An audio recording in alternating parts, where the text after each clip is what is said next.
এই ভাঙড়ের বিধায়ক একটা ডায়মন্ড, যার মূল্য নির্ধারণ করতে পারবে না বাংলার মানুষ।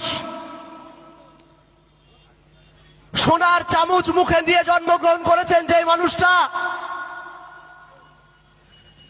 চাইলে যদি মনে করতেন রাজপ্রাসাদের আলিঙ্গনে থেকে সারা বাংলার মানুষের শুধু ভালোবাসা কুড়াবেন ধর্মীয় অঙ্গিনায় থেকে, তাহলে সেটা তার কাছে খুব সহজ ছিল। আপনারা জানেন ইসালে সহবের সময় এই বাংলার লাখো লাখো মানুষ তথা ওপার বাংলা বাংলাদেশের মানুষ পর্যন্ত এই পীর সাহেবদের সঙ্গে দেখা করে তাদের সৌহার্দ্য কুড়ানোর জন্য আসেন।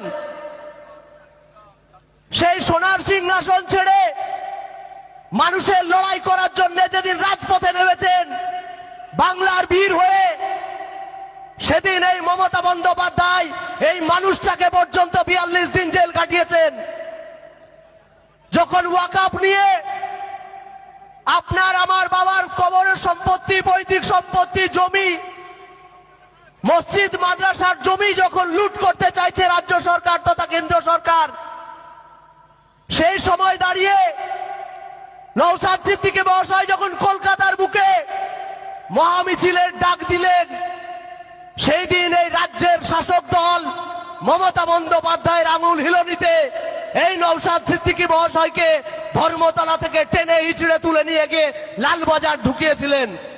ভুলে যাইনি আমরা, বাংলার মানুষ আমরা ভুলিনি। যেদিন মমতা বন্দ্যোপাধ্যায় বললেন যে পশ্চিমবঙ্গে কেউ ওয়াকফ নিয়ে গুলোগুলি করবেন না, যদি আন্দোলন করতে হয় দিল্লি চলে যান, সেদিন নওশাদ সিদ্দিকী পশ্চিমবঙ্গের মাটিতে বললেন যে না, অধিকার আদায় করব বাংলার মাটিতে দাঁড়িয়ে। তাই সেদিন ধর্মতলায় আন্দোলনরত অবস্থা থেকে জামা ছিঁড়ে দিয়ে বুকে ঘুষি মেরে এই মমতা বন্দ্যোপাধ্যায়ের পুলিশ তাকে জেলে ঢুকিয়েছিল। কিন্তু আমরা বলি এইভাবে সুগন্ধকে আটকে রাখা যায় না।